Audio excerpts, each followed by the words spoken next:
she invites him to one of her anti-cult deprogramming group meetings, and they have a great time. No. I know that I will never be in a position to be bribed, But please bribe me. but I know I'm that open to it. He was impeached by the House of Representatives on the ground of letting his partisan leanings affect his court decisions. you don't say. Well, at least he learned his lesson. Right? Not to take bribes, because then he had to give a bribe. Exactly. Please let me be a judgy on the big Supreme Court. Exactly. It's They're having a Corona way and more bitching nuanced about than Roe v. that. Wade. Yeah. And next thing you fucking know, Well, next thing you fucking know.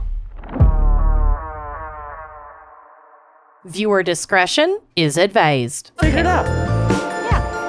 All right. You are listening to Wine and Crime, the podcast where three friends chug wine, chat true crime, and unleash their worst Minnesotan accents. Roll that beautiful bean footage. Roll Tide. Did we already talk about your bean thing on an I- episode, or was that offline? I honestly don't know, but I am. It's worth a revisit if we do. I'm so grateful for my I think wedding we gifts. did talk about it. Bush's Baked Beans has great swag. Phenomenal merch. And for our wedding gift, Kenyon sent me the "In This House We Eat Beans" doormat.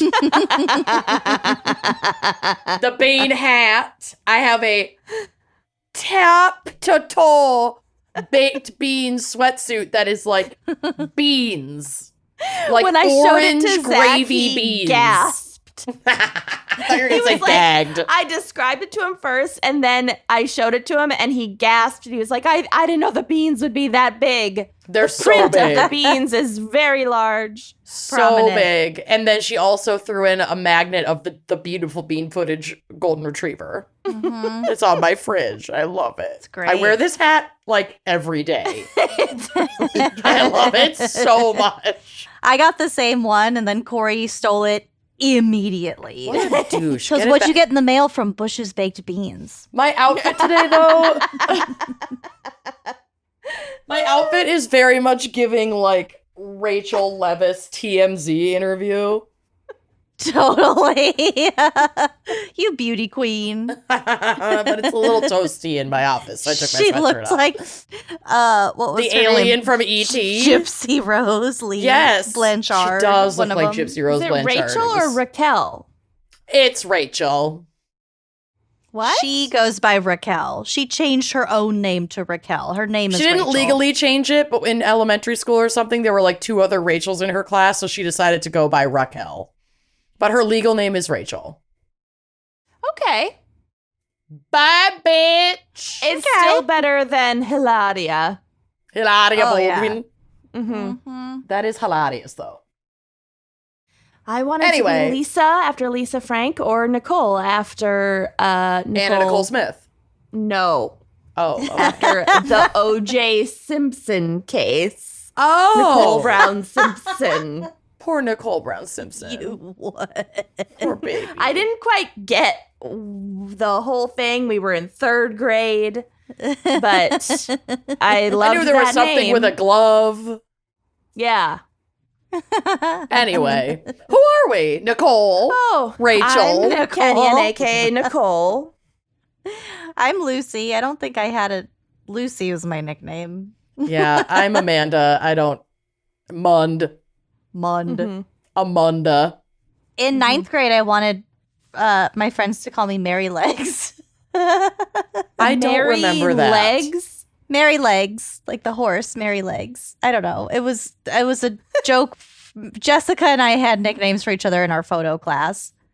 She called Well, me Mary Legs. I don't remember what hers was. I think that nickname died with our friend. Died well before that. Well before. Let it That go. nickname killed our friend. Yeah, way to go, Mary Legs. Gave her leukemia. You. Yep. Years later, It was me. he planted the seed. Okay. Poor gal. Well, anyway, I don't know That where got we dark. are, what we're doing. Yeah, okay. Please. Only we could turn that conversation that dark in two directions Straight that up. quickly. Okay. We have a very special gals pick Mhm. this week, brought to you by us. Namely me, because She I wanted to really do an wanted to unimpressed cover episode. my Yep. case. Kenyon wanted to rage. Yep. I needed to rage about this case because it's so egregious. So I forced upon these two the topic of unjust judges. This Story of our podcast friendship. and this topic. I Yeah, love this, it. this career and this particular episode. Fabulous. Yeah. And also like sailing and debate club and Murphy's Landing, Murphy's Land. I did not College. get sucked into sailing politics. or the debate club. I did get being sucked. a Democrat. I did get briefly sucked into debate. Yeah. I was Debate already was a fun. Democrat because I was fighting on the bus in 4th grade with Blortney about Bush versus Gore. Mhm. Courtney. Well, we were children. She didn't fucking know. She was I think she just parroting what she'd wanted. heard. She just wanted to be contrarian to me. That's all. That's fair. Yeah. That it was like we were battling between that and who could draw the most sperm on like the fogged up school bus windows. It was like a very Whether Bush or Gore could. whether Blort or Mund could. Mund always won that game. Have I told you Zach's? This is really off the rails. Have I told you Zach's meeting Al Gore story? No. No. Inventor of the internet. Yeah. So Al Gore came to our college, Hamilton College, when we were like sophomores or something. He was like the great name speaker or whatever. And a few students, like there was like a lottery for student tickets, and Zach won. And he won the like higher tier level ticket where he got to actually meet Al Gore and do like a photo. Get filleted op. by Al Gore. Right. Luck. That was the highest tier ticket. He didn't get that one. He got the Bummer. no fellatio ticket. But so they're doing like this photo op, whatever. And at the time, Man Bear Pig, like that whole thing was huge. From South Park. From South Park. Man Bear Pig is real. I saw him. And he was like shaking Al Gore's hand and said something about like, you know, I love all the work that you're doing. But how do you feel about the threat to the United States of Man Bear Pig? No, he did He not. did to Al Gore's face. Oh my God. That little Zach sophomore Cohen. shit stain Zach. Yeah. And Al Gore goes, haha, take the picture. Good for Gore. Good for her. God. Fucking. We are so annoying. Yeah. Just humanity is so annoying. Yeah. Fucking over it. Anyway, Yep. Man Bear Pig. That's cute and terrible, and I hate it. Okay, so Unjust Judges. What is our wine crime pairing, Amanda? Well, I have another bottle from that Blue Ridge Winery in Pennsylvania that I had the glitter wine from. Nice. And the glitter wine fucked me up. So I am it did. ready to go. But this doesn't pertain to Kenyon's case, really, but it very much pertains to mine. So that's why I went with this. But I chose Blue Ridge, the Godfather Petite Syrah Red Blend. I think it kind of pertains to my case, and we'll That's get to fair. it. My case has a lot of like mob being paid off by the mob shit. I like Cool. that. So I just thought this would fit. It's also one of the top rated wines in the world. So I'm very curious Wow. how this is. Yeah, get a taste. It's predominantly Petite Syrah. It packs a punch at 14.5% ABV. That's gonna be fun. They do it very small batch. Each like run of this particular blend, they only do 75 bottles per round of it. And it's aged in bourbon barrels. So it gives it a little bit of like a vanilla kind of maple oak flavor to it. But it's still a nice full-bodied red. It's got like nice round tannins. So you're gonna get some of that like lip smack, mouth watering. Maybe I'll get some wine teeth today. Yeah. This is the hope. So I'm very excited to try this out. Nice.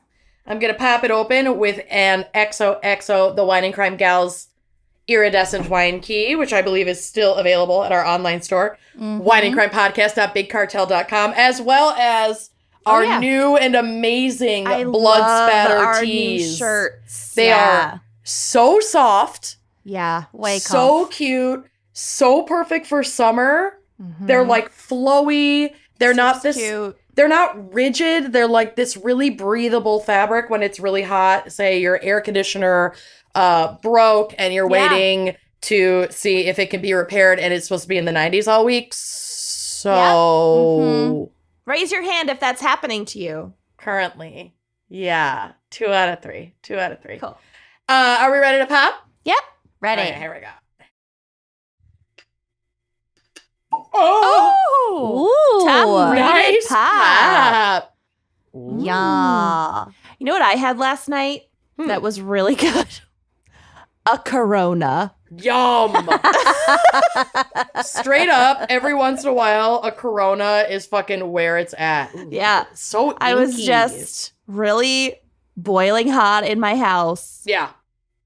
And I My didn't want to be Corona. fucked up, but I just wanted a beer. And Yeah. it tasted so fucking good. I get that. I totally get that. Good for you. Yeah. Okay. Cheers, everyone. Cheers. Cheers. Lucy, what is our background and maybe psych for Unjust Judges?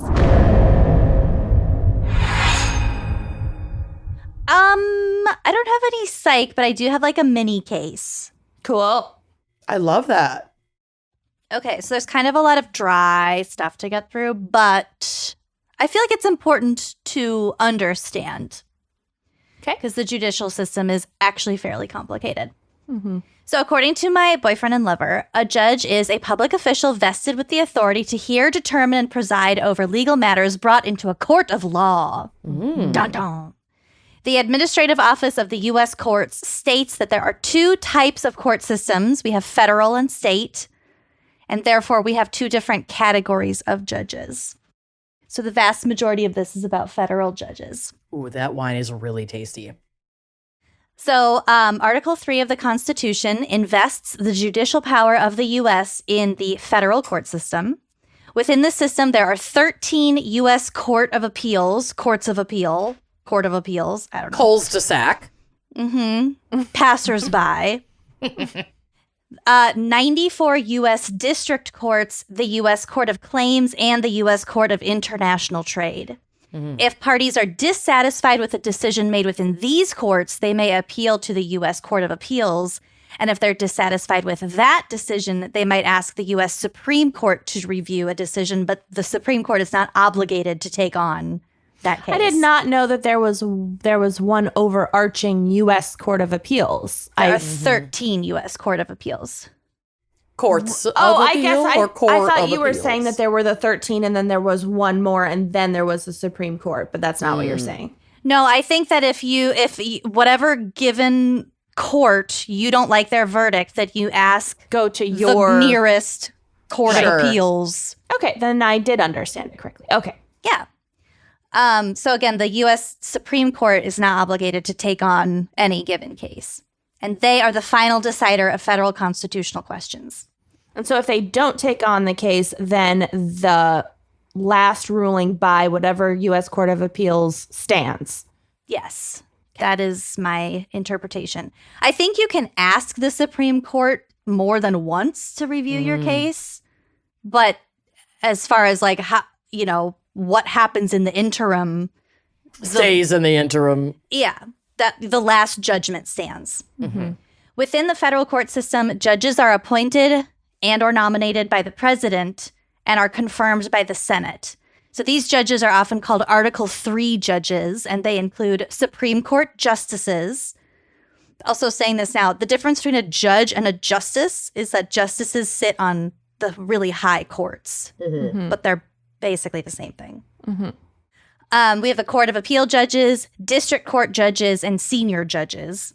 Article 3 also states that these judges, quote, hold their office during good behavior, And not.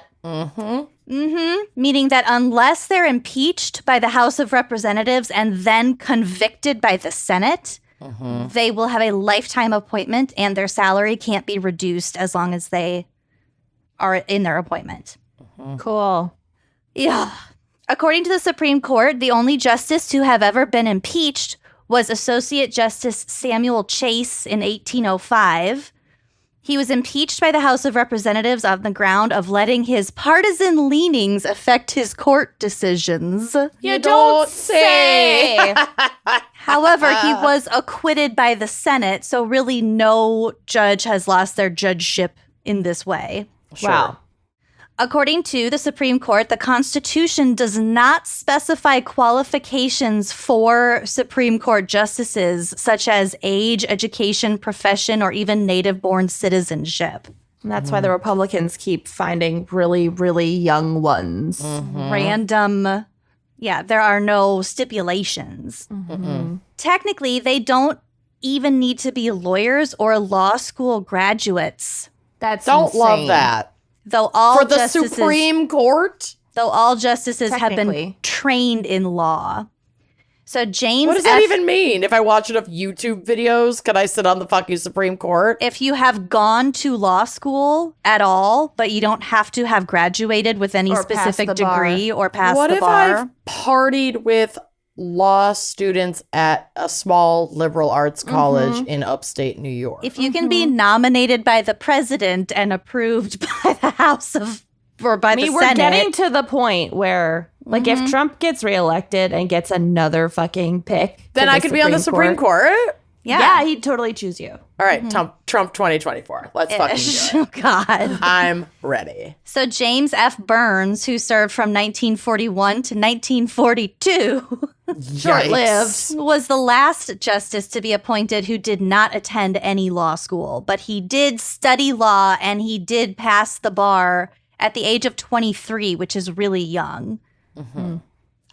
So just for some context, the average age of a first-year law student is 24. So most people don't pass the bar until like their Mid-20s. mid to late 20s. Yeah. There's also such a thing as an Article 1 judge, which includes bankruptcy judges, which is self-explanatory. Those judges serve 14-year terms. And also magistrate judges. So magistrate judges are usually the first federal judicial officer that a person sees after they get arrested or indicted in a federal court system. Okay. They also authorize warrants and hear matters in felony criminal cases. These magistrate judges are appointed by a majority of the U.S. district judges in each judicial district for a renewable term of 8 years. And there are also part-time magistrate judges who only have 4-year terms, like no commitment, which I think is weird. Okay. So when Donald Trump recently was indicted and went Sure. to court, he was seen by just a regular ass magistrate judge and not the judge that he had appointed, who will probably be overseeing his actual trial. Correct. Yes. So magistrate judges, along with bankruptcy judges, they must meet certain eligibility criteria, which includes at least 5 years as like a good bar guy, passing the bar and like Chill, bar doing dude, well. doesn't eat all the peanuts. Yeah. Okay. Your fave bar regular. Yep. Good at darts. So they also have to be vetted by a combination of lawyers and non-lawyers from the community. So there's like a full Process. the community gets a say to some extent. Overall, it's up to the district to assign the specific duties of a magistrate judge because it varies wherever you go. But they do have one very important rule, and that is you may not shorten their title to just magistrate.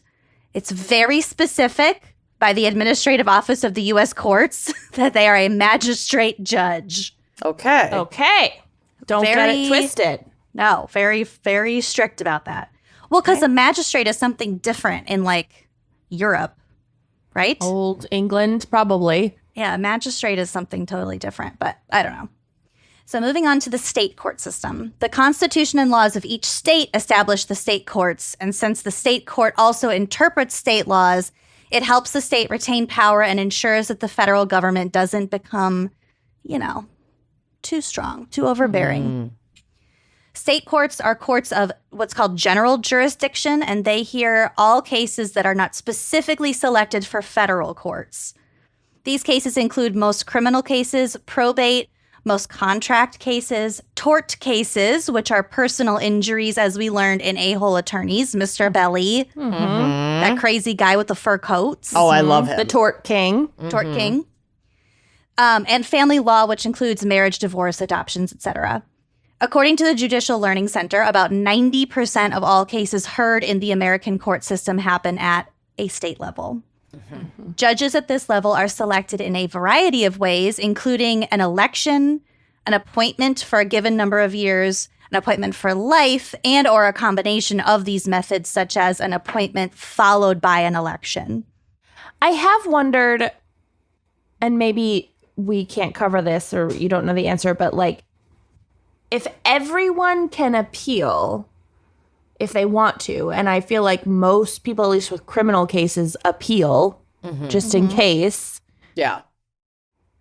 How do the higher courts have the capacity to even triage all of those appeals and decide which ones to even hear, let alone hear them and decide on them? You know what I mean? Yeah. Can't your appeal be denied to even hear it? And also, it's not always a full case. Sometimes it's just a judge reading through what's already happened, right? I know. I just feel like there would be tens of thousands of cases. It's just a sheer number. Even if you're just looking at one sheet of paper, talking about the case and the decision and going, nope, this is, we're not going to do this. We're not going to do this. We're not going to do that. That's still, tens of thousands of man hours. I don't get it. I don't know. Yeah. Okay. I really don't know. Yeah. This is all so complicated, and it just varies so widely. Right. That, oh, wow. Yeah. Chat To answer your question. Okay. So there are 8 types of state judges. We have the municipal court judges, state magistrate judges, intermediate state court trial judges, superior court judges, state appellate court judges, state Supreme Court justices, state administrative judges, and specialty court judges. Fun fact, bailiffs are a special kind of police officer just for courts. Yeah, they tell you when to stand up. I thought they were just, hey, Greg's on the docket for today. Just a security guy, but not a actual police officer. No, I knew it was a police officer, but I thought they just kind of rotated through police officers. But it's a specific type of police officer who is a bailiff. Yeah. I think I felt that because they seem to really, really know the decorum. Yeah. Well, and I the think court. judges, at least in my case, can select their go-to bailiff too. Oh, Cool. the hottest Not one. always the best. Oh. I'm excited for Amanda's case. Yeah, me Sounds too. kinky. Shady as fuck. Here's another fun fact. So the person who translates everything said in court for people who don't speak or understand English fluently, do not call them translators. They are called interpreters. Okay. Another very specific nomenclature issue. Are translators for written and interpreters are for spoken? I think it has to do with the level of language bias involved, because the person who's sitting there depending on the interpreter, They need their words to be interpreted hella accurately. yes. Okay. So it's not just a translation, it's an interpretation. I feel like those are two different Okay. things. Two different interpretations. So I was curious about holding someone in contempt of court. In theory, I know what that means, but what does it really mean? So basically, being in contempt is being disrespectful to legal authorities in the courtroom, impeding the functioning of the court, or willfully failing to obey a court order such as a subpoena. Or wearing an ugly suit, if you're My Cousin Vinny. Oh. Yeah. A judge may impose sanctions such as a fine, jail, or social service for someone found guilty of contempt of court, which makes contempt of court a process crime, which means an offense against the judicial process. And I was looking through like contempt of court punishments in different countries. In Belgium, if you're held in contempt of court, they have a little mini trial to find whether you're guilty of being in contempt of court immediately. Okay. Like on the spot. That's amazing. That's what Wikipedia made it sound like. I'm going with it. Cute. Okay, so I have a mini case. In 1969, Abe Fortas became the first Supreme Court justice to resign under the threat of impeachment. Because remember, we said only one was impeached, but he wasn't actually removed because the Senate didn't go with it. And this guy resigned before actually being impeached. Yes. Okay. It's kind of a wild ride.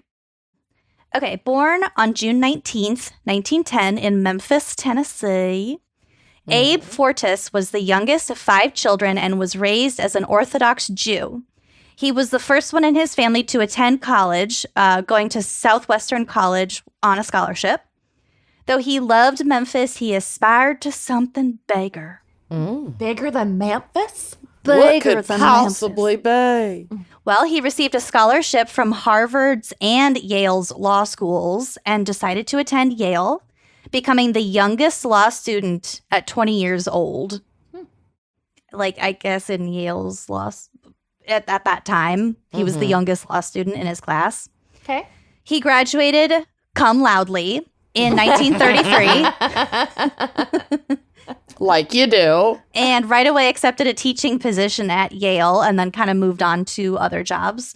Throughout his career, he worked in the legal division of the Agricultural Adjustment Administration, AAA, the Securities and Exchange Commission, and the Secretary of the Interior's office. He also worked in private practice in Washington, where he litigated some really important cases, including those defending victims of McCarthyism. Okay. While he was the Undersecretary of the Interior, he became friends with Lyndon B. Johnson. Ever heard of him? The B stands for big dick. Big I was gonna say he's the guy with a big hog. That fucking hog. Salute that hog. Hog girl summer. Hog girl, Girl summer. I don't know why I said a hog. That's disgusting. Yeah. You went for it. Yeah, honey. Johnson later nominated Fortas to the Supreme Court. So as we know, the president nominates you and then the Senate has to confirm you. So Fortas was sworn in as an associate justice on October 3rd, 1965. So I had to look this up. There are 9 justices on the Supreme Court. 8 of them are associate justices and there's 1 chief justice. Oh, okay. So right now that's John Roberts. I knew there was a chief justice. I knew some of them were associate justices, but I didn't know it was all 8. I thought there was maybe like 3 tiers, but okay. Nope, there's just 2 tiers. That makes sense. Okay. So Fortas supported civil liberties, such as extended due process protections to juvenile offenders and students' protest rights. So specifically, the Tinker versus Des Moines Independent Community School District. As we all know. Yeah, ever Classic heard of it? Tinker versus DSM. It's actually Tinker a Tailor very Soldier famous Side. case. Are you unfamiliar with it? Unfamiliar. Yes, extremely unfamiliar. We learned about it in high school. It's not just because I live in Des Moines. So this family, the Tinker family, the mom worked for like a peace social justice group in Des Moines. This was in the late 60s. And so her kids were really politically active. And it was like, I think it was 4 siblings, the oldest of which was like 15. And then like 13, 11, 9, something like that. And then one of their friends. They were protesting the Vietnam War at their school by wearing these black armbands with a peace sign on them. There's a picture on the drive, which will be on the blog. Okay. And the school, like, suspended them or something So they sued, and it went all the way to the Supreme Court. So now in like First Amendment cases, specifically within schools, they have the Tinker test, which is it's set a precedent to where quote unquote disruption within a school, there is a certain threshold where you are infringing on students' First Amendment rights. Oh, so like there a certain amount of protest has to be allowed Under the First Amendment, yeah. Right. Oh, So that's called the Tinker test. That is important. It is important, yeah. Okay. Okay. But so despite all of these cool sounding things, he was also somehow against the right to privacy, and he also hated the press. So Fun. a little bit of this, a little bit of that. Yep. In 1968, when Chief Justice Earl Warren resigned, LBJ nominated his buddy Fortas for the position of Chief Justice on the Supreme Court. But many claim that Fortas' closeness, his close friendship with Johnson, violated the separation of powers.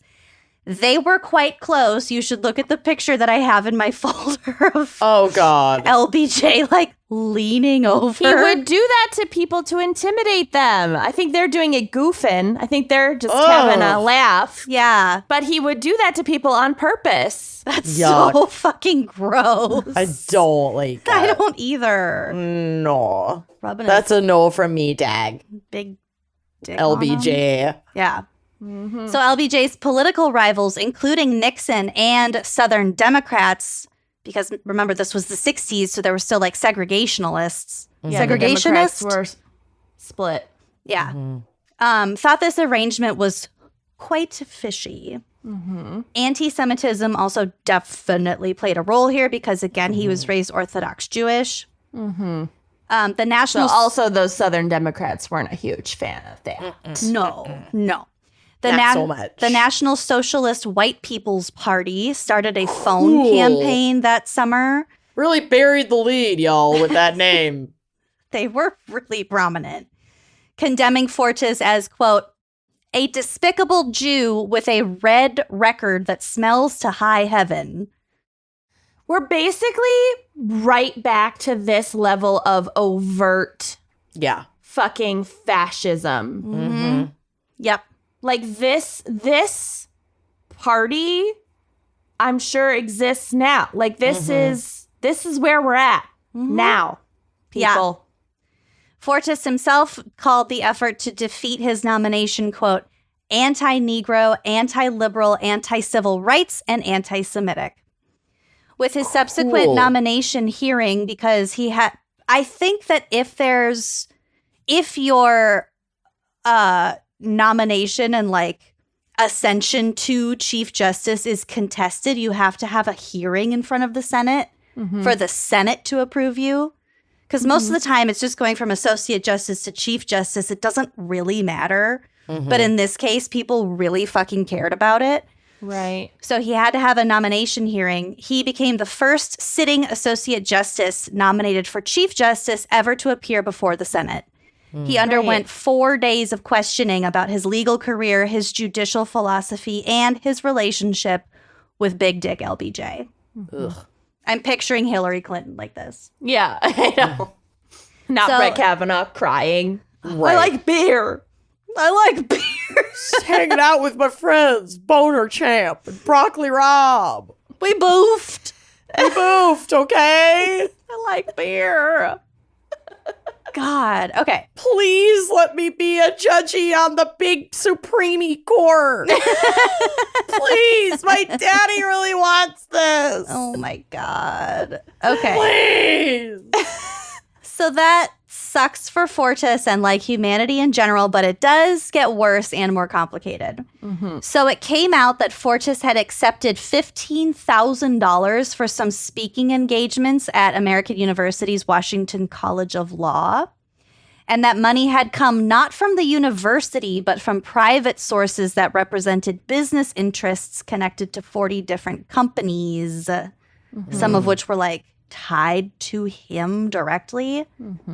While the fee itself was legal, the size of the fee raised much concern about the court's insulation from private interests, especially as the speaking fee had been funded by former legal clients and partners of Fortis. Well, this is just going to come right back around, you guys. Oh, good. The $15,000 in 1969 represented more than 40% of a Supreme Court justice's salary at the time, and was 7 times what any other American university seminar leader had ever been paid. Yeah, so it was fishy as It was a fuck. lot of money, yeah. It's not good. Yeah. Strom Thurmond also really didn't like Fortis, especially I wonder why. especially because Fortis had voted to overturn obscenity laws. So Thurmond obtained some of the, quote, obscene films in question and played them in the Senate building while the hearings were out of session. This was happening during these hearings. So everyone went home for the afternoon, and What Strom a kinky Thurmond fuck Strom Thurmond set was. up his projector and played these movies, including scenes of stripteases, rapes, and homosexual sex. Wow. Cool guy. And somehow that was to shame Fortis, who was just Yes. ruling in favor of free speech. Correct. There it is. And not Strom Thurmond, who chose to do this on the Senate floor. Yep. Uh-huh. The Cool. showings became known as the Fortis Film Festival. And Ugh. they ended up doing a lot of damage to his image. The damage that alliteration has done to our society. I know. I love It's- them. I can't help it. I know, but rough. they're so powerful, and our little lizard brains cling to them so much, and it's dangerous. Maybe that's why he hated the press, because the press loves alliterations. They really do. So ultimately, LBJ withdrew his nomination for his buddy. So Fortis remained an associate justice. Until 1969, but wait, there's more, when Life magazine revealed that he had agreed to act as a paid consultant to the Family Foundation of a man under investigation for securities fraud. The deal was that he would receive $20,000 every year for the rest of his life. And then after his death, that money would go to his widow for the rest of her life. So Nice. $20,000 at the time is about $160,000 today, every year for the rest of your life. I would love it. Where Yeah, do I that- sign up to that'd be be- a paid consultant? That'd Yeah. be great. At first, Don't do securities fraud. this is Don't do it. yeah. At first, Fortis took Money, please. At first, he took the deal because that kind of arrangement wasn't unheard of among other judges and justices and wasn't illegal. But he realized how bad it looked given everything else. So he, right after he agreed to it, he gave the money back and then received no further payments, but the damage had already been done. And for reasons that are apparent to us now, but weren't at the time, Richard Nixon, who was now the president, was all fired up to get Fortis impeached and removed from the Supreme Court because he was the also- liberal one. He fucking hated LBJ too. Yeah. Nixon did. Yeah. But also Nixon knew what shenanigans Nixon was up to and was, in case something did go to the Supreme Court, Yeah, he he wanted didn't to want stack a the court. liberal to go. Yeah. Right. Yeah. So all of this was stacking up against him, and Fortis instead decided to resign. And resign he did on May 14th, 1969. He continued to practice law until his death in 1982. It's interesting. I didn't realize that any Supreme Court justices left and then kept working. Left I didn't weird either. Supreme Court. Yeah. Yeah, he went. He did a private practice thing. I think he established a law firm in Washington. That's interesting. Okay. Well, Also, his wife was also a lawyer, which was another reason he decided to resign, because he was getting threats to investigate his wife and all of her stuff. Which, this is really rigging. This is hitting very close to Yeah, home I'm for like, my case. And if this guy had to resign, then more people should resign. Oh, yeah. So anyway, there's Abe Fortas for you and some background on judges. Good job. Who knew you had it in you, Des Moines? Tinker Frickin' Tailor Soldier tinkerers. Spaz. Yeah. So this could literally be its own podcast series, and lo and behold, it is. Great. I've been listening to the latest season of Slow Burn from Slate. It's so good. What's the latest season? Clarence fucking Thomas. Oh, good.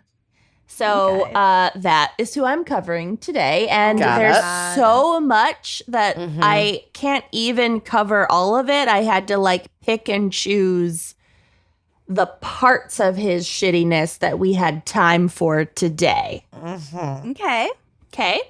So great. Won't be able to cover everything, but check out Slow Burn, and then also like a million trillion articles online, and all my sources will be on the blog. Okay, so Clarence Thomas was born on June 23rd, 1948 in Pinpoint, Georgia. Cute. Oh, So sounds cute. small. Yeah. He is currently the U.S. Supreme Court's oldest member, appointed in 1991 by George H.W. Bush to succeed Thurgood Marshall, who was the court's first black justice. I used to get Strom Thurmond and Thurgood Marshall mixed up because of It's the a lot Thur, of and they're sounds. very They're different. not the Yeah. same. They're No. black and Quite white. different. Yeah. Anyway, so I wish we could really dive deep into what happened to this man over time, because it's kind of bananas. Like, I learned so much about what Clarence Thomas used to be like, and it's bonkers. So, like, how when he was a child, he was raised by a single mother in the Jim Crow Deep South, like outside of Savannah, and how he was raised speaking Gula, but eventually chose to be an English major in order to, quote, conquer the English language. What's Gula? I think it's Gullah, like the Gullah people of like the South. Yeah. Gullah? Okay. Sorry. I've never Oh, heard of I that. only think it's that because I used to watch this show on Nickelodeon called Gullah Gullah Island, and it's like a whole thing, like a whole cultural. It's kind of like a Creole Yeah, that's Gullah. local dialect. Oh, okay. I'm sorry. And how he wanted to be a priest, but left the seminary after the assassination of Dr. Martin Luther King Jr. because he thought his Catholic boarding school wasn't doing enough to combat racism. Yeah. Okay. So Like, he I'm was sure like, they weren't. yeah. So he was woke. Yes. And how he literally had a poster of Malcolm X on his wall for years. That makes me really sad. What Given happened? the trajectory. Yeah. And he founded the Black Student Union at his college. Man. He was like very active in like Black student politics and organizing. Dang. Yeah. Ugh. It's and how he organized and Internalized led white walkouts. supremacy is a bitch. It's a He organized and led walkouts to protest disciplinary inequalities between Black and white students. Although at the time he was strongly against interracial relationships because he disapproved of Black men dating white women because he thought it was unfair to Black women. Interesting how that panned out. Oh. Okay. His wife is white, right? yes. She's Yeah. his second wife, but yes, Ginny That's what I Thomas, thought. batshit Yeah. Ginny, is white. So he had like lots of white friends. He had a white roommate that he was very close to, but he at the time in college he was like, no, like Black men should not date white women. And how at 22 he married a Black woman, Kathy Ambush, who worked. She like dropped out of college and took a job so she could put him through law school. And she put her own legal career on hold. I think now she is a lawyer. And how he had a son with her named Jamal. So what the fuck happened to this man? Yeah. Because the person I'm describing is very different from the person we see today. Well, at the College of the Holy Cross in Worcester, Massachusetts, Thomas witnessed what he calls riots, but they were just like student protests against the Vietnam War.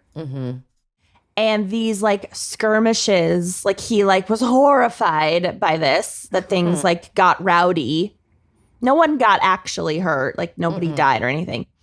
But it just put him off of protesting in general. And he started to like, that's when he started to like pull back from some of his like civil rights organizing, but not completely yet. It was just like the very first thing. Yeah. And he just instead focused more on his studies. He went on to Yale Law School, ever heard of it? And briefly interned with a civil rights attorney back home in Savannah. But that wasn't really like the experience that he had dreamed of, because this particular lawyer, like this particular individual, sounds like was an alcoholic and like not great at his job. And like hashtag never meet your heroes. Like Clarence Thomas was really upset by this and just had like a bad summer internship. So he was like, well, I guess I don't want to be a civil rights lawyer anymore, and gave up on that idea. Oh.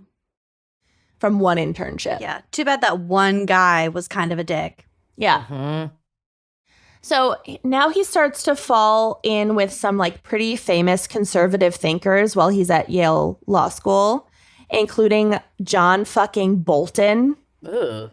So it's Yale's fault. Yeah. Jeez. So, he was like this Malcolm X guy in undergrad, and then he goes to Yale Law School, and literally John Bolton, I think, like found Clarence Thomas's wallet. Like he dropped his wallet somewhere, and John Bolton returned it to him, and that's how they met and became friends. And literally it changed like the course of history. Oh, Do one decent thing and watch the dominoes fall. Yeah. I should never have returned Blot Bleely's planner that one time. Seriously. No, how fucking horrible is that?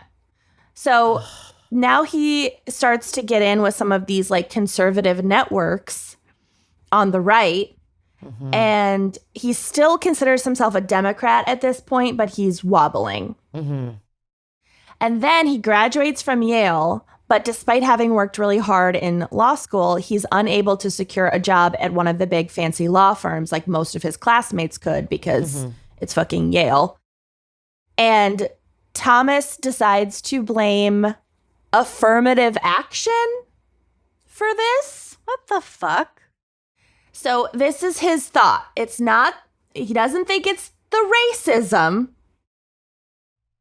He thinks it's the affirmative action's fault for, Well, they are racist. for quote, devaluing his Yale law degree and making other people think that he didn't earn the Yale law degree. And so that's why he didn't get hired. Got it. Okay. Perfect sense. Yeah. Okay. Okay. Okay. Got it. Okay. Yeah, it's fine. It's fine.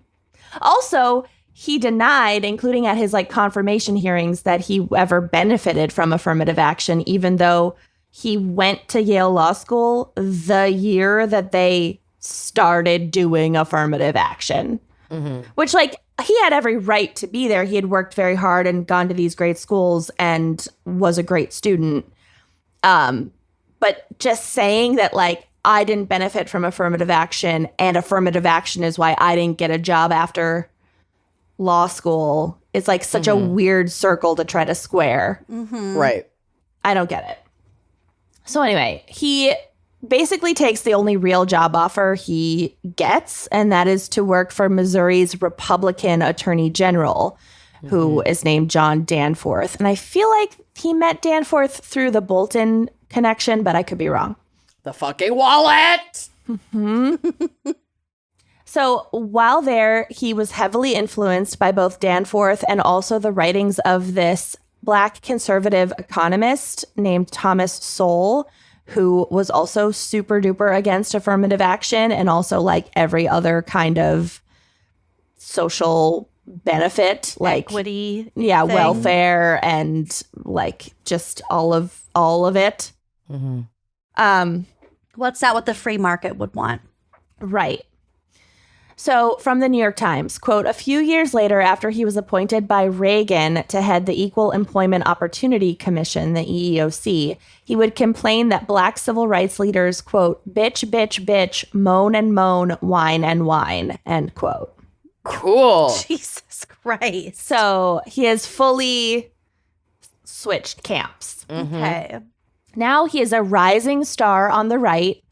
He switches his political affiliation, like his voter registration, and he is all in on Reagan. Mm-hmm. Oh, also, he like worked for Monsanto for a while. I fucking hate him. It's just so fucking tragic, too, because, like, the conservative right, all these fucking white politicians are like, yes, a black man that's going to support all of our views so we can just pretend that we're not racism. Right. We're not this, racist. like, tokenize this person. We're inclusive. It's like you're snuggling up with white supremacy, but they are just fucking using you. Yeah. Like the reason that you are now getting these opportunities is because you're allowing yourself to be tokenized and ascribing to all these ideas that ultimately harm you. Like you're benefiting because you're being put in this special position, but you're hurting everyone else beneath you. Mm-hmm. I just don't fucking get it. Okay. It's fine. Basically, he was pissed his whole life that like he wasn't able to get the kind of like acceptance and recognition that he thought he deserved within like white hegemony. Sure. Mm-hmm. And so by flipping, he was able to be like special enough. Right. I'm in it now. Yeah. To get that seat at the table. Mm-hmm. Okay. So there's a lot that we can't get into. We don't have time. His first marriage ends, I think, partially because she was like, you have changed a lot. He goes on like a bit of like an alcoholic bender phase. Then he like gets it back together. And in 1986, he meets, and this is her real fucking name, and I did not know that this was her real name. Virginia Rachel Lamp. No. Virginia Lamp. Virginia Lamp Wow. is that woman's given name. She That's looks something. like a lamp. Christian Honestly, name. I see it. I see it too. And that's definitely one of those names, Virginia Lamp, where it's like, until we meet Baby Lamp, we just won't know what her name is. Baby lamp. And then she comes out of the loins and it's like, that's Virginia Lamp. Imagine going through life as Virginia Lamp. I hate it. Ginny I'm Lamp. not going to imagine that. Yeah. Ginny Lamp. Ginny Lamp. From now on, we National will be Lampoon. calling this woman batshit Ginny because that's Ginny who she Lamp. is. Mm-hmm. So this is how they meet. This is their meet cute. Oh, no. They're- Another wallet? They're both troll attending, like acting as trolls while attending this conference about affirmative action. Oh, God. That's how they met. Oh, God. Wow. Okay. Yep. Also, Wow. this is who Reagan appointed to head up the equal whatever opportunity, whatever commission. Went to go laugh and who troll. was like anti affirmative action. Mm-hmm. Anyway, it's fine. So romantic. Okay, so that's how they meet. He appointed her to do that? No. No, Reagan appointed Clarence Thomas. Okay. and Yeah, he's yeah, at yeah. this. Yeah.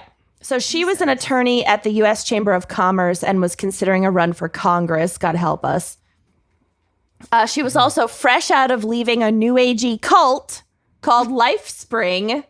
Did you guys not know about Miss Lamp's cult past? I know very little about her we past. can't get into it fully because that would be its own episode, but Virginia Lamp's past was that she was in this wild cult for a really long time, deep in it, and then Cool. she gets out of it and she becomes an anti-cult activist, and now she's a QAnon. Oh, my God.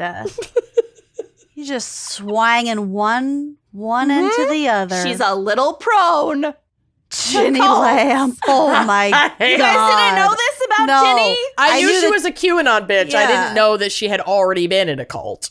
Yeah. But it tracks. Oh man. Wow. I wonder if she sells Oh, Miss Lamb. nail stickers. Because I'm in the market for some Yeah. new stickers. Essential oils. Jamberry. Yep. Jamberry. I need Yep. some wax melts. Oh, Uh-huh. I need wax lips. Where's that cult? So, this is one of their early dates. She invites Oh, him no. to one Oh, of no. her anti-cult deprogramming group meetings, and they have a great time. No. That's their first date. One of them. Oh my God. Rolling an affirmative Imagine. action conference and then going to a cult deprogramming meeting. Honestly, that sounds amazing. Yep. I So mean, add I it would to like your- that as a first date, but Ugh, we're freaks. God. Oh, I would 1,000% go on a date to Yeah. a cult deprogramming meeting. Oh that my sounds God, yes. amazing. Can you but imagine the not swag if bag? You need it. The swag true. bag. I think the swag bag would be really good. Yeah, I think so. Not if you're there unironically. Yes. Holy I wrote in this joke. Add it to your free date night ideas list. Added. Holy shit. So they got married in 1987 in a Methodist church, which I thought was weird because he was like almost a priest. He was so Catholic. So I don't know when that change happened, but whatever. It was a happy medium between that and LifeSpring. Yeah. So then he gets appointed to the Supreme Court, like I said, by Republican President George H.W. Bush in 1991.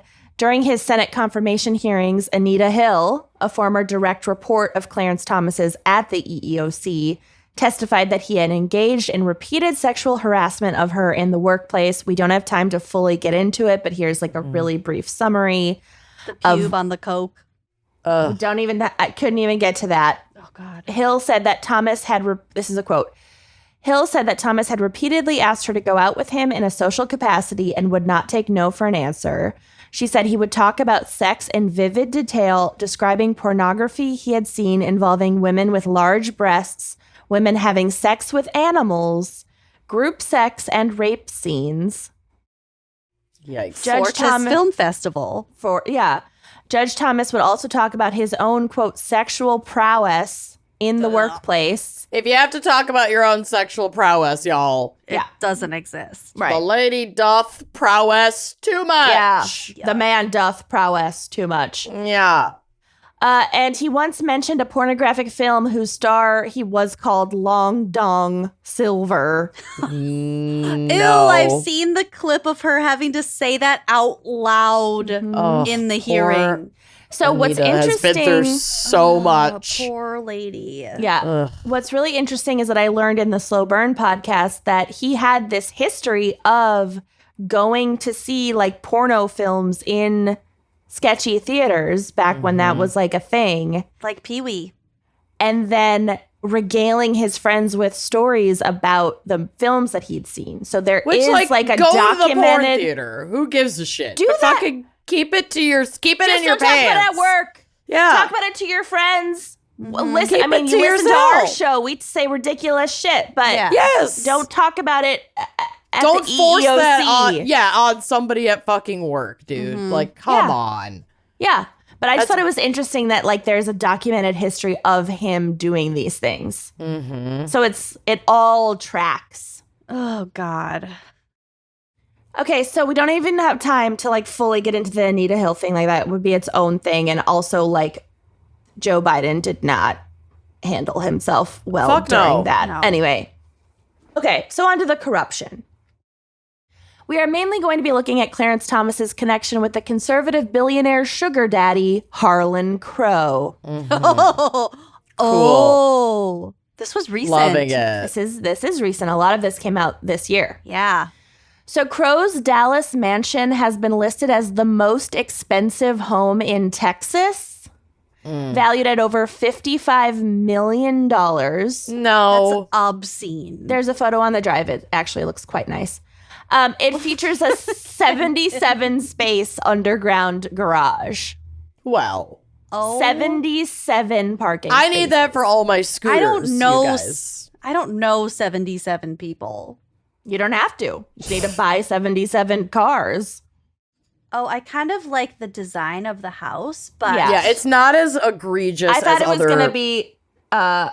McMansion bullshit. plantation-y. It's actually Ugh. quite pretty. But anyway. It Crow doesn't is look that big it for doesn't look that $55 big. million. well, it has an underground 77 car garage, so I feel like it probably has some shit that we're not seeing. That's fair. And there's like a fortress wall Yeah, there's up like- It could be against like- this it's little like a lazy moat. river. Real Yeah, estate, It yeah. has a moat, a legitimate moat. Yeah. Okay, Hope fair enough. They have alligators. So Oh. Crow is a real estate developer from Dallas and the chairman and former CEO of Crow Holdings, a real estate development firm founded by Harlan's father, Trammell Crow. And these all sound like God. Sarah No. Palin baby names. Yeah, Totally.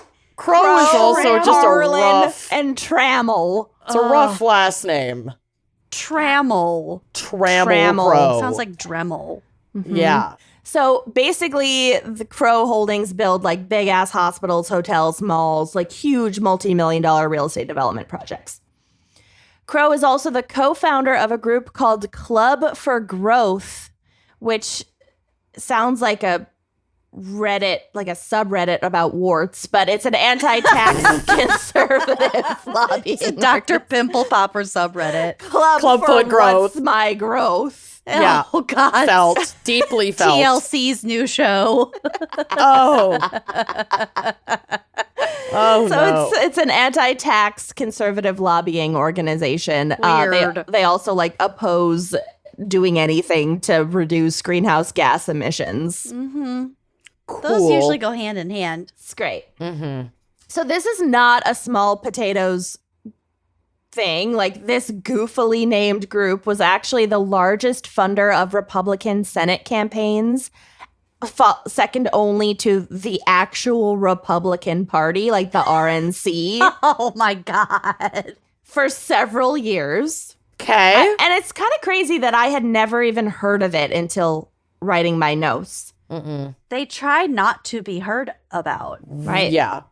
It's also one of the biggest backers of Republicans who voted to overturn the results of the 2020 election, and they spent about $20 million on these Senate campaigns in just 2018 and 2020. God. That's half your home. Oh, my God. Yeah. Okay, so like we don't agree on politics, but I'm sure Harlan Crow is like a nice enough guy. Oh no, wait. His last name is Crow. He's a He has- literal He's villain. an old-timey villain. Oh, he's Yeah. a Bond villain. Harlan Crow. He Sounds like a has- great guy. He has a vast personal collection of Nazi memorabilia, Okay. including 2 paintings by Hitler and a signed copy of Mein Kampf. Oh. What the fuck? Mm-hmm. He Is it actually, his personal collection? yeah, Yeah. some call it a museum, but in his home. Oh. Okay. He doesn't like to talk about all of his Nazi memorabilia publicly. I wonder why. But don't worry, because his garden is definitely a conversation starter. It features statues of authoritarian dictators. Like your paintings. Yeah. Including Lenin, Stalin, Nikolai Ceausescu, and Yugoslav dictator Tito. Oh. Just in his garden. Did he but not like his bestie commission Adolf? these? Yeah. Why the fuck? He looks up to them. Yeah. He Wow. likes authoritarian He likes genocidal powerful men. dictators. Yeah. Powerful men In his I- garden, just to contemplate. in a Zen garden. Yeah. Also, statues of Christopher Columbus, genocidal colonizer who couldn't navigate, and George Washington, enslaver with bad teeth. Yeah. So Crow and Thomas met in 1996, which is after Clarence Thomas became a Supreme Court justice, which I feel is notable. So it's not Yeah. like they were Yeah. like friends before. No one found each other's wallet. Yeah. No, and it also definitely indicates that Crow was snuggling up Oh, yeah. intentionally with someone with Who had access to a power. lot of power. Yep. Absolutely. Yeah. So this is their first, like, I don't know if it's their first interaction, but like their first like real hangout cute. was when Crow invited Thomas to fly with him on his private plane to Dallas, where Thomas was going to be giving a programming speech. seminar. Yeah. Luck. Good Oh, God. my God. So their very first hangout was him. On a PJ at a speaking engagement. Yep. Cool. So it wasn't, hey, do you want to grab coffee? It's, do you want to spend the weekend together and get on my plane and like Right. talk about how rich I am? Yep. So they hit it off. And it does seem that they are genuine friends, or they spend like a shit ton of time together, according to people who actually know them. But like, they're whatever. It doesn't matter if they get along. It's still wrong. So since the very beginning of their relationship and that first PJ flight, Crow has been financing the Thomases' vacations and bankrolling Clarence Thomas's entire extended family. Oh, my God. ProPublica reported this year that Clarence Thomas has accepted luxury vacations and other lavish gifts from Harlan Crow without disclosing much of it for decades. Yeah. I had read about that. I just didn't go deeper on just how fucking terrible this Harlan Crow person actually is. I didn't realize he was funding his extended family. Oh, We're yeah. about to get to it. Ugh. In fact, he and batshit Ginny have vacationed with Crow every year for more than 2 decades, The vacations. Yeah. including on Crow's 162-foot super yacht, the Michaela Rose. It's hundreds of thousands of dollars, too. It's not like we're going to Sandals, Jamaica, all inclusive for $1,500 a week. Oh, no, we're about to get to it. These vacations are absolutely insane. They're unbelievable, the money that was spent. Yeah. And the super yacht. Yeah. Do not And forget the super yacht. Private jet, super yacht, all the things. All the things. Most recently, they went island hopping in Indonesia, a trip that would have cost the Thomases, not the whole party, just Ginny and Clarence, approximately $500,000 Oh, my God. for like 10 days or something.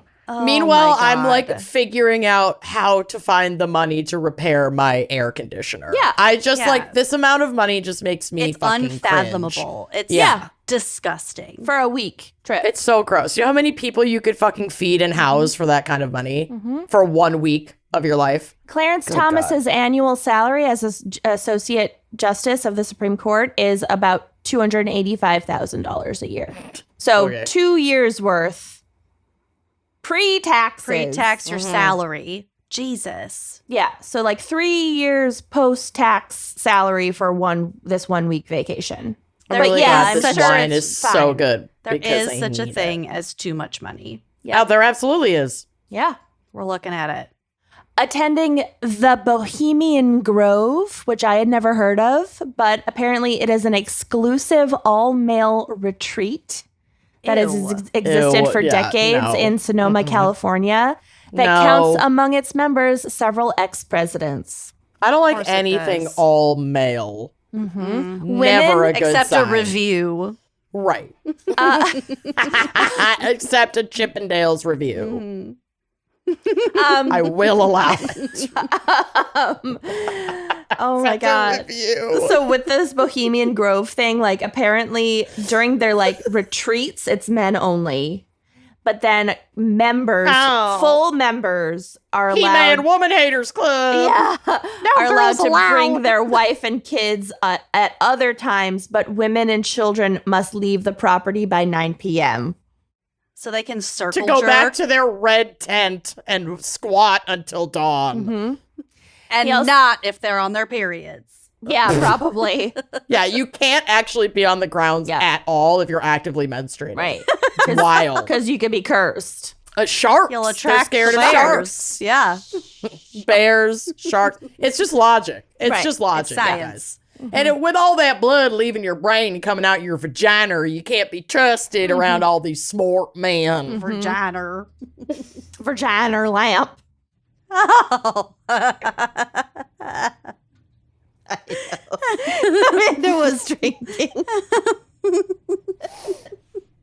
I hate you. I got it down. I'm in a white tea. It's just more blood spatter. Keep it together. Me. He also had vacations to Crow's sprawling ranch in East Texas. And they spend a week every summer at Crow's private resort in the Adirondacks, which, like, how much vacation time does this man get that he's taking? For real. With your Too many. $280,000 salary. He's taking multiple vacations each year with this man. It's absolutely Like, we ludicrous. don't even do that. No. Can't afford to do that. No. We're gonna start because we need to write more stuff off. So ProPublica uncovered these trips by drawing from flight records, internal documents distributed to Crow's employees, probably like, here's the itinerary for today, and like Clarence is coming and you know he likes shrimp or whatever. He lacks his shrimp cocktail. I'm guessing. And in Load up on shrimp.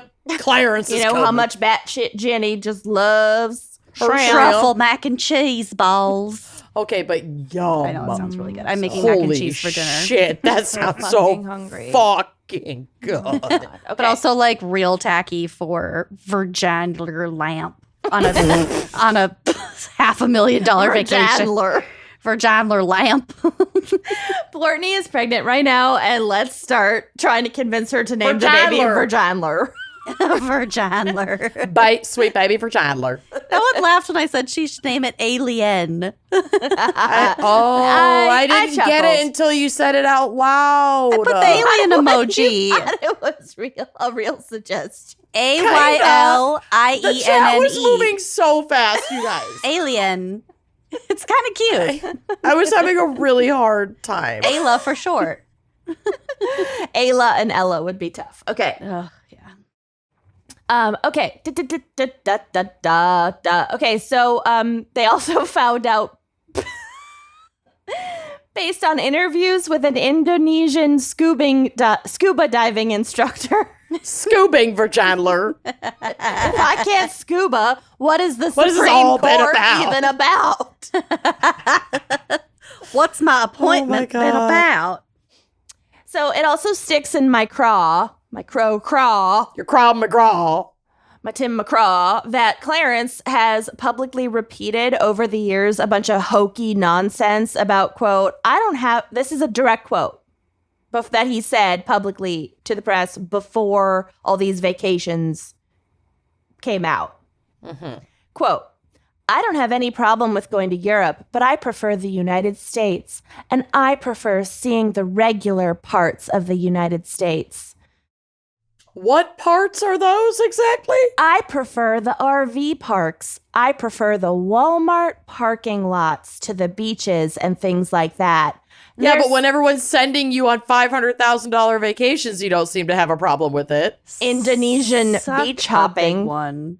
God. There's something normal to me about it. I come from regular stock, and I prefer that. I prefer being around that.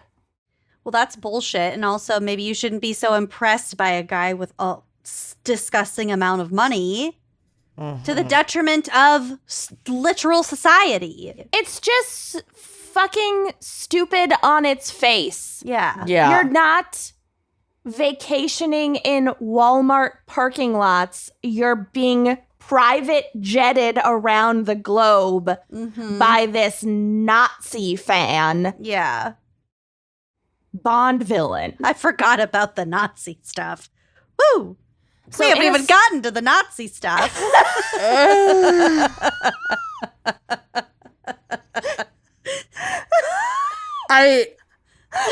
It's fine. So in a statement, Crow acknowledged that he'd extended, quote, hospitality to the Thomases over the years, but said that Thomas had never asked for any of the gifts and that it was, quote, no different from the hospitality we have extended to our many other dear friends. There's no difference. There's shrimp cocktail everywhere I go. Okay, I do love shrimp cocktail. I fucking do too. Because I'm so hungry. Okay, but I guess hospitality also extends to lavish gift giving, including bestowing a Bible to Clarence Thomas that belonged to Frederick Douglass, worth $19,000. He probably thought he'd like it because they're both black. No, just wait. Also, a bust of Abraham Lincoln that cost $15,000. Tell me this is your only black friend without telling me this is your only black friend. Yeah, for real. Here, I thought of you. Of you. This is related to black people. Oh my God, says the Nazi. Yeah. Oh my God. Gifting a portrait of Thomas and batshit Ginny to Yale Law School, along with a $105,000 donation to the Justice Thomas Portrait Fund. What? These assholes just love fucking portraits of themselves. A fund to paint more portraits? I guess. I don't know. God. In the beginning, Thomas did report gifts like the Bible, the bust, and the trip to fucking Bohemian Grove. But starting in 2004, he curiously stopped reporting his gifts from Crow on his disclosure forms. Which might have been around the time when Thomas's teenaged grandnephew, Mark Martin, who Clarence and Ginny had like essentially adopted this kid from when he was 6, and they were raising him like a son in their home. I was going to say grandnephew. It's complicated, but it's like his son. Okay. Started going to this fancy ass private school, and Harlan Crow paid his tuition. For reference, tuition at, quote, Hidden Lake Academy, a private boarding school in the foothills of northern Georgia, No. runs over $600 a month. 6,000. $6,000 a month. My brain couldn't even compute that number. A month. No. $6,000 a month. What is this? Rent at a 1-bedroom in Manhattan? Yeah. Which would be almost half of Clarence's after-tax monthly income if he had wanted to send this kid there himself. God forbid. So I don't know about you, but my friends always pay for all my vacations and my kids' tuition. That's just Oh my God, I that's wish. just being a pal. Yeah, why report that? There's no need to report that. Oh, but wait, there's more. Crow has also purchased 3 properties from Thomas and his relatives, properties that I don't think were ever officially on the market. So it's not like they were looking for buyers for them. Oh, legal. And these were not desirable properties for his real estate portfolio. He's a literal real estate developer. It's not like he was like, well, actually, that's a good deal. I want to develop this, No, the total cost of the 3 properties was $133,000. So these are not primo real estate. Were they just Sure. lots? No, they're just kind of shitty properties on Jeez. small lots in, kind of rural Georgia, Cool. including Clarence's 94-year-old mother's home almost 10 years ago. But oopsie, Harlan Crow owns it, but she still lives there.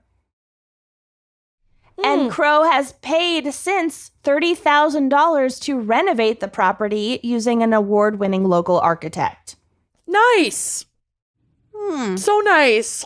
So really, he's just paying for Thomas's mother's life. Yeah. Very nice life. Jesus Christ. Which it's not like she doesn't deserve to live well, but you're just suckling on This the is all teat. bullshit money. It's all bullshit money. It's like, what are you laundering, boss? What are we laundering? Yeah, well, I mean, Clarence Thomas doesn't want to have to Democracy. fork over the money to pay for his own mom. So he's just getting this sugar daddy to do it. And what does this guy care for $133,000? He wipes his ass with Nazi that. sugar Yeah, daddy. he doesn't Yeah. care. According to ProPublica, the extent and frequency of Crow's gifts to Clarence Thomas have, quote, no known precedent in the modern history of the U.S. Supreme Court. I just don't understand how we can look at this. And this is just everything we can verify with cursory online research. So this doesn't account for any other kind of like more shady under the table dealings, which you have to assume are going on. But like, given what we know, I don't understand Partisanship. Yeah, and how I think because this is- there And aren't wanting to end abortion. and That's because it. there Yeah, it's aren't just so any obvious. set precedents about Yeah. this right now. this man, this literal Nazi, is just buying a Supreme Court seat, like, and puppeteering. That's all this fucking is. It's not hard to see it. And we as a judicial system are just doing nothing about it. Well, who paid off all of Brett Kavanaugh's credit card debt before he got confirmed? We don't know yet.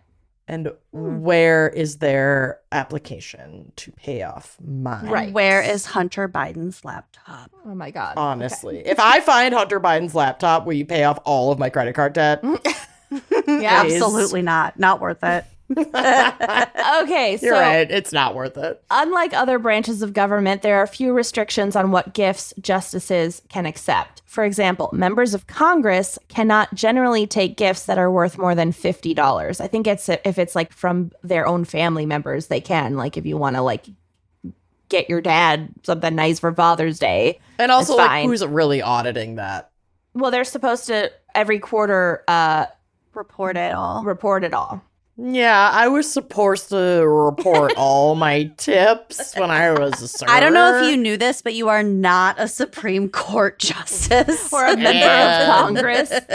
Yeah. I didn't Well, do that. I'll Sorry say to allegedly burst your because that is bubs. I allegedly didn't do that. yeah. Okay, I do not recall. Okay. I like fear. It was a really fucking long time ago, and I definitely had an alcohol problem, so I do not recall. I was driving the bus. Well, riding the bus, not driving. Driving the bus. Well, I never had to be sober. I was never behind the wheel. There you For go. like 2.5 years. Very different. Okay. Also, members of Congress need pre-approval from an ethics committee to take many of the trips that Thomas accepted from Crow over the years. So, like, we have rules for members of Congress, but not for Supreme Court justices. But recently, The Hill reported that new regulations quietly went into effect on March 14th, 2023, clarifying that the justices and all federal judges must disclose, quote, gifts and free stays at commercial properties or when gifts of hospitality are being reimbursed by a third party who is not the person providing it. So basically, like, there were times when Harlan Crow would put up Clarence Thomas in a hotel that he like owned, but he wasn't on the trip with him. And like, Sure. that's not hospitality. That is No. you paying hooking for someone up. Yeah. Right. So does that rule mean moving forward, or you'd have to go back? I think And moving report. forward. I don't know. I mean, they're supposed to have been reporting it. He just wasn't. And also, like, that rule does not cover the super yacht or like the ranch or like the Nazi garden. Whatever. So The Frederick I- Douglass Bible, So the Nazi garden. the Nazi garden broke him in. My Lincoln bust, my Nazi garden. This is Mad Libs. One of I- these things is not like Not the like other. the other. Okay. God. Fuck. So the news of Thomas accepting these gifts have reinvigorated calls for his impeachment. After the ProPublica article, Alexandria Ocasio-Cortez tweeted, quote, "This is beyond party or partisanship. This degree of corruption is shocking, almost cartoonish. Thomas must be impeached. Barring some dramatic change, this is what the Roberts Court will be known for: rank corruption, erosion of democracy, and the stripping of human rights." She's not wrong. Because it seemed to lack a quid pro quo element, however, some say that Thomas's behavior is not unethical. Did it? Fucking Well- did it? No. A traceable quid pro quo, I guess. Yeah. So, You could say. Or yeah. yet? Well, we're about to Accept get to all it. the bribes you want as long as you muddy where you're actually making, like, doing the puppeteering, Right. you know? So this is from a New York Times columnist, Jamel Bowie. Corruption is much more than a cartoonish quid pro quo. When money talks, the world need not take the form of do this and I'll give you that. Money buys a lifetime of conversation between men of power.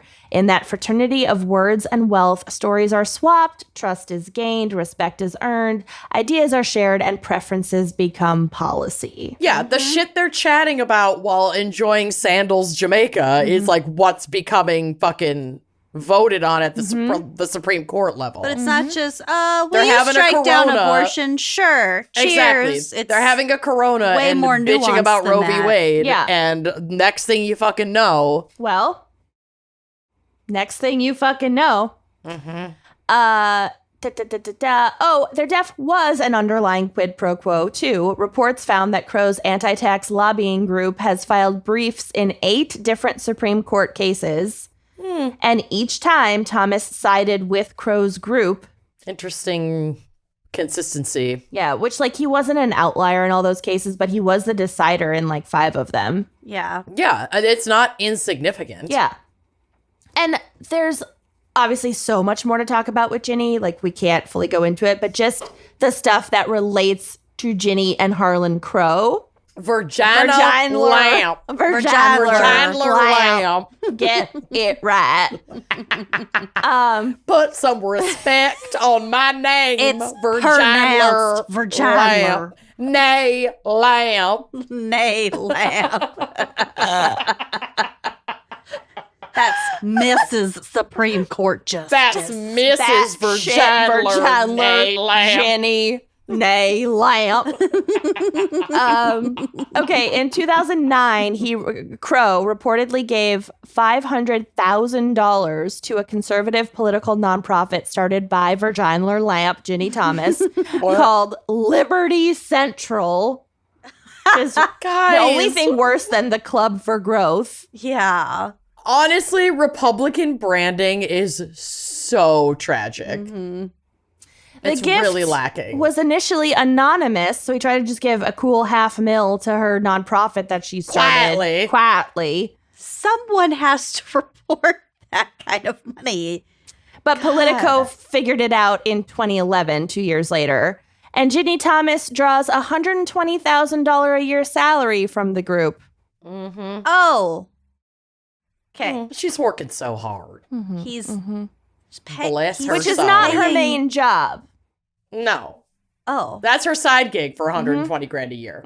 Luck.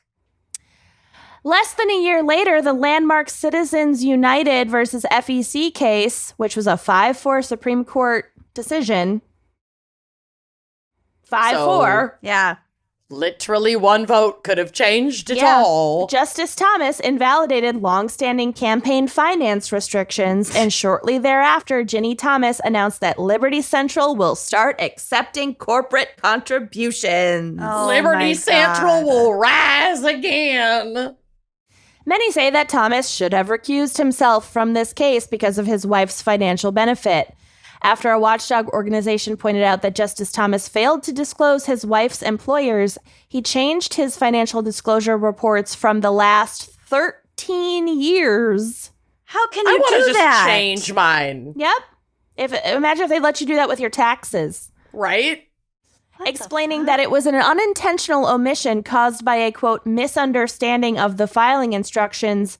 My guy, you're one of the top justices in the land, and you don't know how to fill out a form? Or to call H&R Block if And you're have them help? confused? Yeah. You can't Oh my read God. filing instructions? You can't get a guy for that. You're Go a on Supreme TaskRabbit. Court judge. I can't. So that is just some of my case. There's more, but we don't have time in our format. Jesus Christ. Yeah. Yay! He also, didn't speak during oral arguments for, a long time as a judge. I've as a never justice. heard his voice. Apparently he has, a big belly laugh or whatever, but, people said that he was doing it as, a protest because he was so Protesting his mistreated I don't during think the Justice confirmation Thomas Oh my gives God. I'm gonna go out on a limb He was make a mistreated wild during his own assumption. Does to Harlan confirmation Crow. when he was confirmed. No, I don't. I mean, Yeah, that can very Because well of the be Anita true. Hill, testimony. He feels that he was okay. wronged. That's what he's referencing. Yeah, Okay. he fucking got away with it. Mm-hmm. Whatever. He still Whatever. was confirmed. That's the same shit as like Kavanaugh complaining about his mistreatment during his fucking confirmation hearing. Oh no, the consequences of my own actions. Oh no! Oh look! Mm-hmm. How'd those get in there? Are we ready for my case? I'm not Maybe. ready for anything. I'm emotionally devastated. Yeah, okay. Well, As there's she nothing I reapplies can do her lip about gloss. that. My photos are both crucial and hilarious. So Okay. if you want to soothe yourselves a little bit with that, Okay. we'll get to it. Wow. Okay. Okay. It's Wow. all really runs the gamut. So Thomas J. Maloney. Thomas For J. And I did include a photo of Thomas J. from My Girl labeled Good Thomas J. He can't see without his glasses. He can't see without his glasses. Oh. I don't know why I Talk gave about- her a Talk southern about being accent. emotionally devastated. Oh my God. I know. Anytime my therapist is like, trace your early childhood trauma, I'm like, well, Brave Little Toaster, My Girl, Milo and Otis. my Homeward God, Bound. The Fox and the Hound, Homeward Fox Bound. and the Hound. Get out of here. No. Get out of here. I'm fucking devastated. So sad. devastated. I still Emotionally can't watch devastated. Fox and the Hound. Frankly, Babe, when Oh. he's sick and the farmer sings to him and he's in the little blanket. I will Animal Farm. stop. Animal Farm. Too far. Anyway, Thomas J. Maloney could have been the Nazi subject. Garden. Also. Oh, no.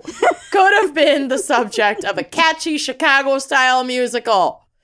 The former boxer was appointed to serve in Chicago's notorious Cook County, and Maloney was in bed with, not just the mob, but like every mob, Okay. and found to have fixed multiple trials as high stakes as fucking multiple murder trials. Oh. Who is this person? Thomas J. Maloney. I'm going to tell you all about him. Dude. Okay. He easily qualifies as one of the worst judges in history. Oh, okay. So Thomas J. Maloney assumed his position on the bench in 1977 and remained there until his retirement in 1990. And his retirement was pretty forced because he got soups arrested. Okay? During that time, he took bribes and agreed to quote unquote fix at least 4 cases, a lot more than that, but just these are the 4 that they could like get him on, including 3 murder cases. And he also obstructed justice in relation to the investigation of these bribes. And there's like a whole thing that Thomas J. Maloney and a couple of other judges in Chicago sparked this like giant FBI operation called Operation Greylord, Ew. where they took down a bunch of corrupt judges in and around Illinois. Okay. So he was part of like a large network of judges that could be bought That the by... mob was paying off. Yep, precisely. Okay. Maloney started practicing law in 1952 and immediately got his hands dirty by agreeing to take cases for various mobs in and around Chicago. He quickly got into the game of bribing judges himself as a lawyer, even admitting to facilitating a payment to a judge to secure an acquittal of one of his clients who was on trial for murder.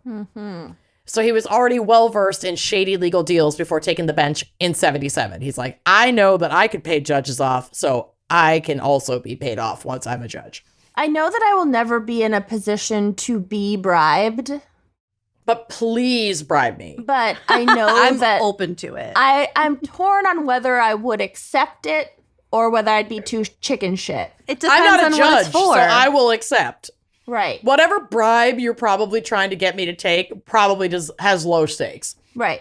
I'm not the difference between a murder conviction Right. and an acquittal. Right. So show me the money. Unless you witness a murder.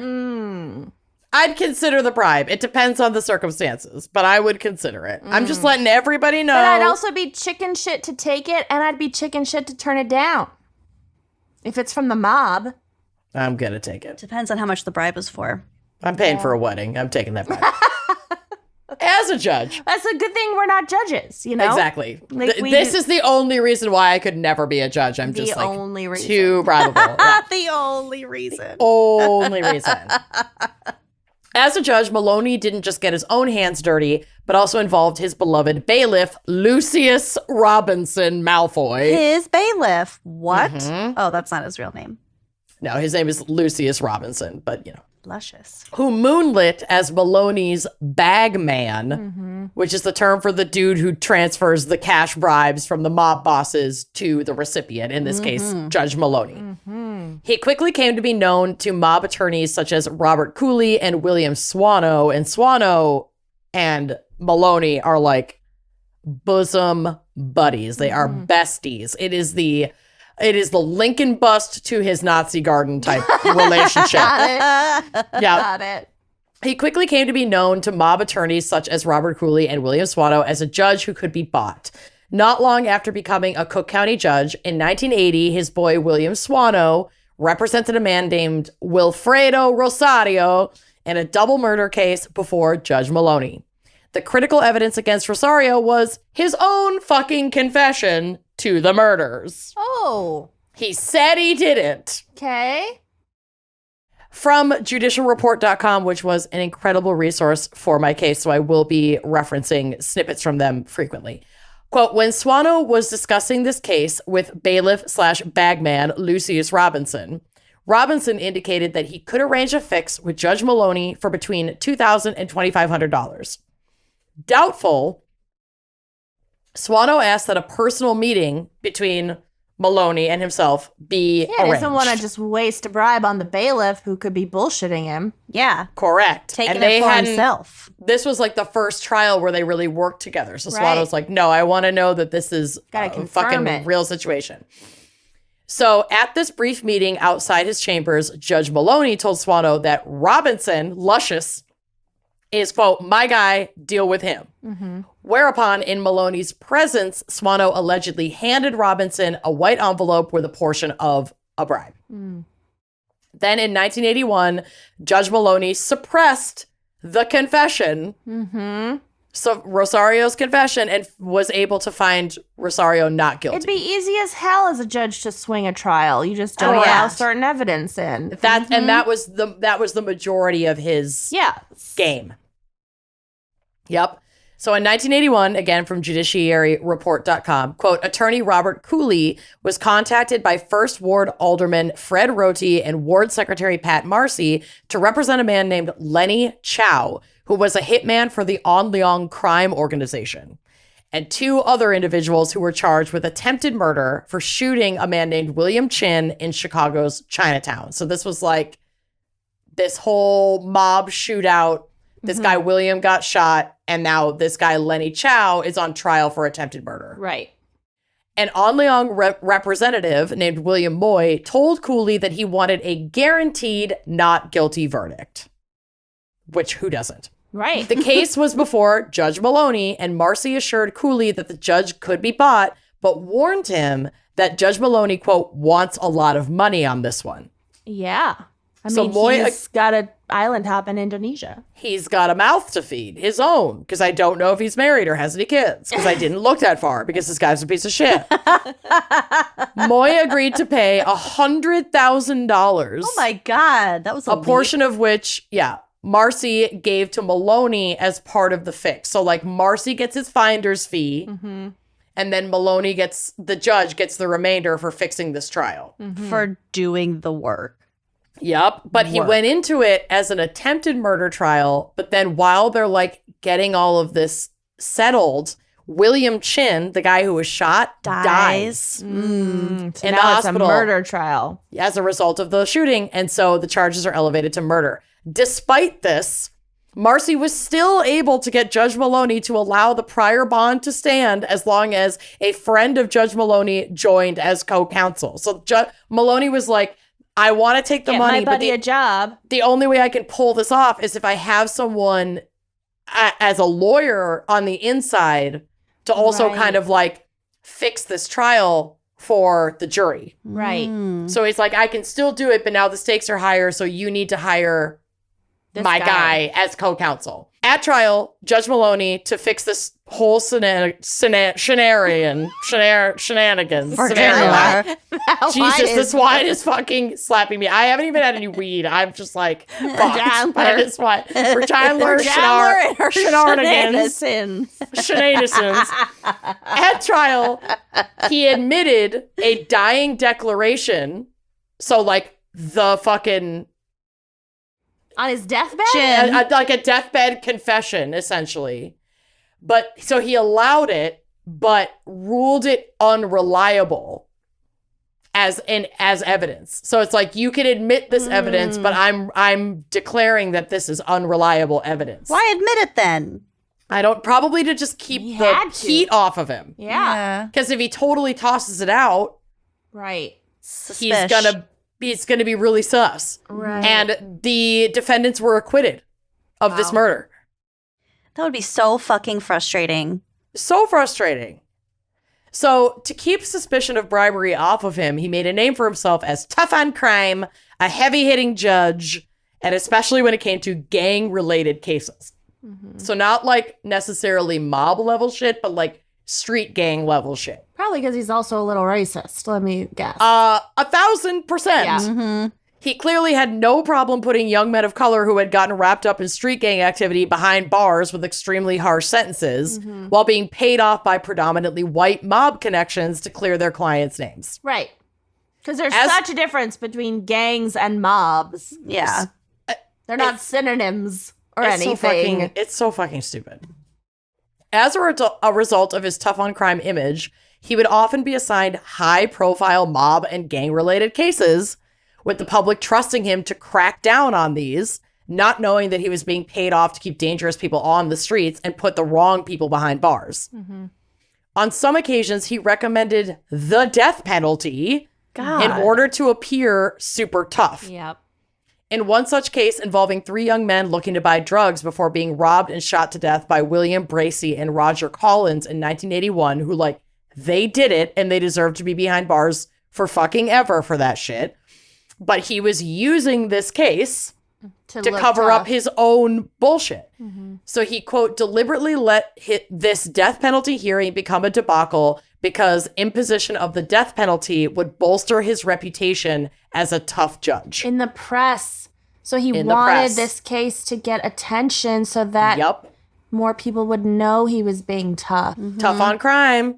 Oh my God, that is so craven. Oh, isn't my it fucked God. up? It's really fucked up. He was literally sentencing people to death who, like, for the PR booth. For the PR. Yeah. So this is from the Pantograph, which is a Chicago, like, publication from the 90s. ThankYouNewspapers.com. The appeals court said compensatory bias was evident when Maloney allowed a prosecutor to tell jurors in this trial that Bracey and Collins should be executed because they might escape from Stateville and kill someone else. Oh, my God. That's not The prosecutor said that in and that was trial, allowed to the jury. Oh, that's and so when sick. when that was objected by the defense, the Judge Maloney overruled that objection and allowed that to be admissible in court. That's insane. Yep. They could escape prison and kill someone else. They could, maybe. We better sentence them to death because maybe this will happen. Oh, how insane is God. that? The court said that Sentence argument everyone to ordinarily... death. Yeah. The court said that that argument ordinarily would be considered so overtly emotional and unfair that the defense would win on appeal. But Maloney had allowed it and the jury ate it up. Oh my God. This case has... No, thank God. This case, as well as another one, was ultimately appealed years later after Maloney's corruption had come to light and their death sentences were overturned. I believe they got entirely new trials. They still were guilty. So they were like, these guys were found guilty, but it's like executed. They weren't executed and they actually saw the, like, proper justice. Yeah. You know, this is not fucking proper justice. This is a cover-up. And also, he probably doesn't care if shit gets overturned on appeal because he did his part. He got paid. Yeah. And he had that image. Right. So bribe the appeals court judge. What does he care? Yep. He also protected his own in court. So, for instance, in the deceptive practices case against a man named Ronald Robbie, who I believe was a prosecutor, who was being represented by, you guessed it, fucking Swano. In this trial, the state allowed the consolidation of 5 separate deceptive practices charges, including fraud, theft, and bribery, to be presented in one single trial before Judge Maloney. Yeah. So it's a 5-fer. Yep. Swano wanted to save money. Michelle 5-fer. It's a Michelle 5-for-1. Robbie feared that he would be imprisoned because of a prior conviction for a similar offense in 1980, so like maybe 2 years before. So Swano sought out Luscious Robinson, to arrange a $5,000 fix that would guarantee no prison time. Like, you can find me guilty, I'll take the guilty, but I don't want prison time. So in return, Maloney offered, like, basically set up a plea deal that allowed Robbie to be sentenced to probation with work release on Sundays and Mondays. So he was like on house arrest, and then he could go out those 2 days. That was it. No jail for literally taking bribes and also bribing. Well, at least he learned his lesson. Right. Not to take bribes, because then he had to give a bribe. Exactly. So another case that Maloney took bribes for was in 1982. Oh my God, I'm burping. A man named Owen Jones was charged with felony murder after beating a man to death with a pipe during a burglary. Jesus. Chicago was wild, y'all. Yeah. Swano was hired to represent Jones and immediately approached Luscious Robinson in hopes of securing a fix. A few weeks later, however, when Swano went to court for the Jones case, another judicial cohort and, like, bailiff, Robert McGee, warned Swano that Luscious Robinson had become too hot to serve as bagman for Maloney anymore. For Maloney. Maloney. And so that Maloney had asked McGee to take over for Luscious Robinson. Because so McGee, it was getting too obvious that the bailiff was sketch. Luscious was like numero uno bailiff for all of these Maloney cases. Yeah. It was getting... And I wonder if he was living beyond his means. Probably. Yeah. If I was getting that Luscious Robinson money, I'd be fucking cruising in my hot rod too. So McGee laid out the terms in what I can only imagine was very similar to a scene from Pawn Stars. And yes, I made a Pawn Stars best I could do meme and put it on the drive/blog for your enjoyment. I made it. I made this in a meme generator. Telling Swano that the best Maloney could do on the Jones case would be to acquit on felony murder, but convict on voluntary manslaughter and impose a 9-year sentence. Best I can do is 9 years. Agreeing that this was preferable to a likely 20-year sentence for felony murder, Jones's mother agreed to pay Swano about $5,000 for the fix, and after trial, Jones was found guilty of voluntary manslaughter and sentenced to 9 years. So Maloney made good on his promise. Yeah. Best I can do is 9 years. He followed through. I mean, he had this power and he did it. He was really good at it, you guys. Oh my God. Apparently. Like, I'm almost impressed. If he weren't such a piece of shit, Wow. I'd be into it. With the heat on Robinson and therefore Maloney, because it's like, this is always your fucking bailiff, the fuck. Maloney played it cool for a few years and didn't take another big bribe until 1985, which would ultimately land him in hot water. Got Earl greedy. Hawkins and Nathan Fields, members of the El Rune, which was a violent street gang that trafficked in narcotics and stolen property, were charged with murdering 2 men. Judge Maloney was assigned the case, and, surprise, Swano represented Hawkins, so one of these plaintiffs in the case. Swano assured Hawkins that he could win a decision in his favor in a bench trial if Hawkins could raise enough money for Judge Maloney. Yeah, because a bench trial's no jury, right? Exactly. Maloney agreed to fix the trial for $10,000, but told Swano that the fix was conditional upon Swano, quote, putting on a good case so Judge Maloney wouldn't look bad. Yeah, don't phone it in. Make it look real. Yeah. Oh my God. So the deal was on and the case proceeded to a bench trial. And again, from Judiciary Report, quote, On June 17th and 18th, the state put on its case where 3 eyewitnesses identified Hawkins as the murderer. By this time, the FBI had become suspicious of Judge Maloney and the Hawkins Fields case, and its agents were watching the trial very closely. This attention, coupled with the strength of the state's case, because they'd been like working on this Operation Graybeard, Greyjoy, Greyfields, Greylord, whatever, in the background. We got there. I got there. Prompted Judge Maloney to have second thoughts about the bribe. Yeah, I just want to get caught. Yep. So new bailiff McGee, Bagman McGee, calls Swano at like 12:23 a.m. on June 19th in the anteroom outside Judge Maloney's chambers to inform him that he needed to, quote, give the books back that he had given him the other day. Wink, so all wink. money. Yeah. Wink, wink. Do you have any plants for sale now? Maybe I some need green shoes plants? You trying to buy weed? I need shoes size 1 ounce, please. Can I get 1/8 of an ounce of salsa, please? Of salsa, please. Cilantro. Cilantro. Fucking yum. So Swano, hoping to salvage the fix, because he doesn't want to fucking lose this whole situation, told McGee, hold on to those books, at least until the defense could put on its case. Yeah, don't be caught passing books back and Let's forth. wait. Books. Let's wait. But still, Swano came back from the judge's chambers and told his client Hawkins that Judge Maloney had returned the bribe money, was like calling off the bribe. In a Guy Fieri cooler in the Yup. anteroom, in the antechamber. Fucking Flavor Town.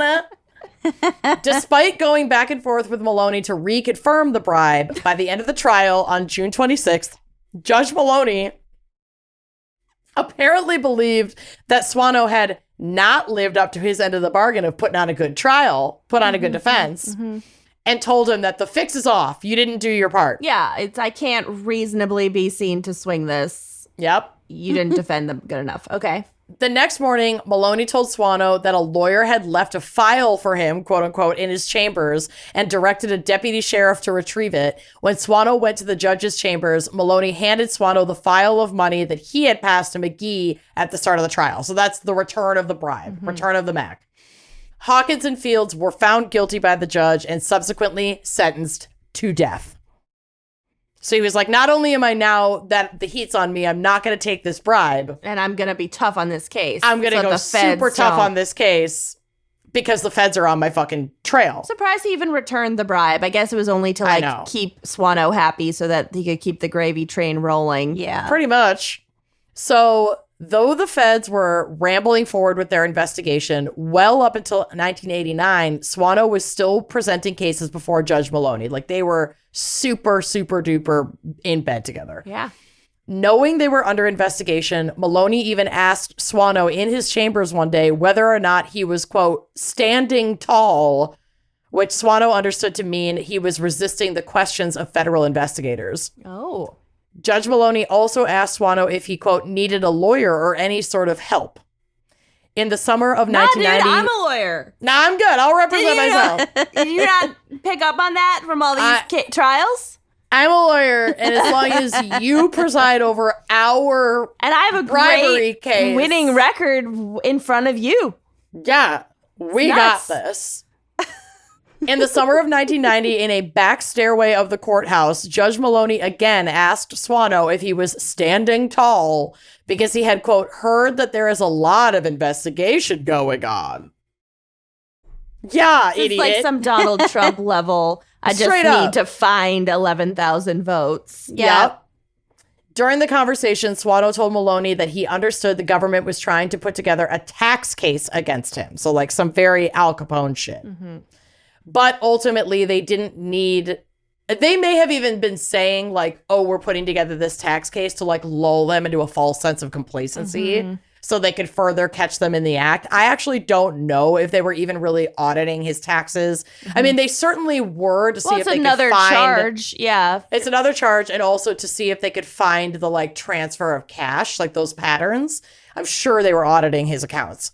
But they ultimately didn't need to bring him up on tax fraud charges because they found enough evidence, and our boy Luscious Robinson agreed to Baby bailiff boy. sing like a canary in exchange for immunity. He gave it all up. Good for him. Every juicy little fucking detailed little grape. And finally, in June of 1991, Judge Maloney was indicted and ultimately convicted on 4 counts of accepting bribes, including fixing 3 murder cases. God. He was sentenced to 15 years in prison and served 12 of them. He was released in 2007, only to fucking die in 2008. I can't believe he only was sentenced to 15 years in prison for sending people to the fucking electric chair for money. Yeah. And as a result of all of his, like... He bribed someone to only give him 15 years. Yeah. He fucking did. He hired Swano. I want to be represented by Listen, I know my you bestie. totally fucked me, but... We got are a great blood record. brothers. Yeah. He also, because of all of his fucking corruption, a lot of, like, almost all of his cases were, like, reopened and went to new trials. Yeah. Including a huge a lot fucking of waste of state huge resources. waste of resources. And also, like, a lot of these mob cases and shit where, like, some really fucked up, violent criminals violent criminals either got off and more people died. Or people died, but, like, he also sentenced a lot of these truly guilty people to prison sentences. or the death penalty, and they also get new trials. Yeah. So, like, it has consequences on so many different levels. Like, yes, innocent people are sentenced every day, but in this case, a lot of guilty people were also sentenced. And then all of those sentences are called into question. Get out. Yeah. Exactly. So I think that that's all been resolved at this point because this was in like 1991. But it was years of going back and cleaning up not only his record, but the records of, I think it was like 17 judges in the Chicago area were taken down in this Operation Greyjoy bullshit. Wow. It was bad. It was like, shit ran deep, y'all. Yeah. Wow. Trust no one. Don't do it. No. Power and corruption. No. Well, special thanks to us. Yep. To Kenyon. To me. We This went was for a good it. one. I got drunk. Man, I got drunk. I think I'm gonna go get drunk. It is 80 degrees in my house right now. I cannot. It's hot. It's Friday. Let's go get drunk. Okay, bye-bye. I'm ready. I love you. See ya.